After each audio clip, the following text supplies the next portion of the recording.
And hi, everybody, and welcome to Around the Ancient Eight, our weekly preview of Ivy League basketball. I'm Dan Loney. Glad to have you with us. Today, we're going to preview the games on the men's side this coming weekend, and to join us to discuss it is Dave Collins, who is the Ivy League Digital Network correspondent for the Big Green of Dartmouth. And Dave joins us from Hanover, New Hampshire. Hey, thank you very much. It's my pleasure to be here this evening. Dave, quite a weekend this past weekend for the Big Green, sweeping Penn and Princeton at home for the first time in 25 years. Tell us about the excitement around Hanover right now. Well, this is the first time that Dartmouth has swept Penn and Princeton back-to-back at home in a very long time.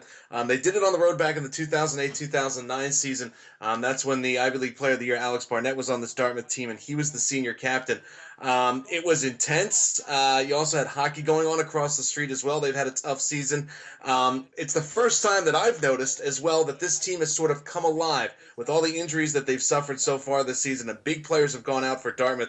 Really, everybody's had to step up and play a role for this team so far this year. The loss of Gabus Maldunas is a big one for the team. They seem to fare well without him this weekend, but what's it look like for them going forward without Mr. Maldunas? Well, not only did Maldunas get injured, but one of his backups, Tommy Carpenter, also suffered a broken right wrist, and he'll be out for a while, possibly the entire season as well.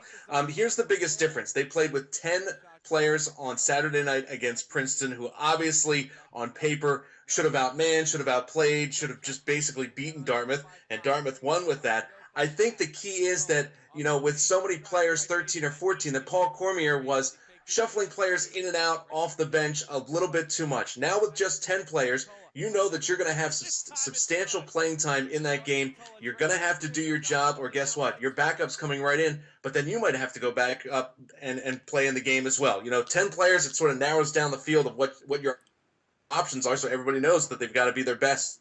And so what do you see coming up this weekend? There's some very good games out there, including Harvard and Brown. Well, I look at the standings right now, and, you only have 2 out of the 8 teams that are under 500 overall. And the 2 teams that are struggling right now, obviously Penn, which Dartmouth defeated last weekend, and Cornell, who I'm sure is going to upset one of these Ivy teams, later on in February or March. If Dartmouth can win these 2 teams, and I've been doing Dartmouth basketball on the radio for 7 years, and I know better not to get my hopes up, but if they can beat Brown and if they can beat Yale, then all of a sudden I realized that they lost both games to Harvard early on, and Harvard, is in the front runner seat right now for the Ivy League title. But Dartmouth could be making some noise, and when they travel to Penn Princeton the following week, and then when they have to go to Brown and Yale in the final week of the season, they could put a little scare in the back of their minds, in the rest of the Ivy League team's minds. Dave Collins joining us from Hanover, New Hampshire. Hey, thank you very much, and go Big Green. Take care. Thanks very much for joining us on this edition of Around the Ancient Eight.